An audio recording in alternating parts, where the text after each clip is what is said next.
కొంతమంది లెక్క చెప్పుకొస్తున్నారు. పాకిస్తాన్ చూడండి అమెరికాని నమ్ముకుని సక్సెస్ అయింది. పాకిస్తాన్ ఎంత గౌరవం ఇస్తోంది ఆసిఫ్ మునీర్ కని. వీళ్ళకందరికీ అర్థం కానిది ఏంటంటే పాకిస్తాన్ పాలకుడు ఆసిఫ్ మునీర్ కాదు, ప్రజల చేత ఎన్నిక అవ్వలేదు ఆసిఫ్ మునీర్. అడ్డదారిలో వచ్చినోడు, అమెరికా చెప్తే పోస్టింగ్ ఇచ్చినోళ్ళు.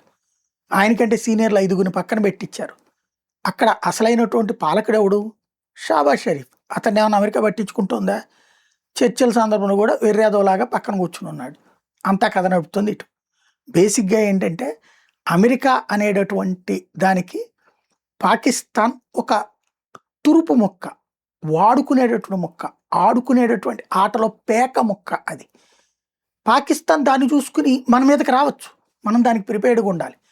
అయితే పాత భారతదేశం కాదు, మన మీద పాకిస్తాన్ ఏదైనా దాడులు చేస్తే చూస్తూ ఊరుకోండి, అది సహజం అని చెప్పేటటువంటి తరహా మనస్తత్వం ఉన్నోళ్ళు కాదు. కర్రకి కర్ర, కత్తి కత్తి కొట్టేటటువంటి వర్గం ఇప్పుడు ప్రభుత్వంలో ఉంది. కాబట్టి అమెరికా ఆటలు ఇదివరకటి అంతగా సాగకపోవచ్చు.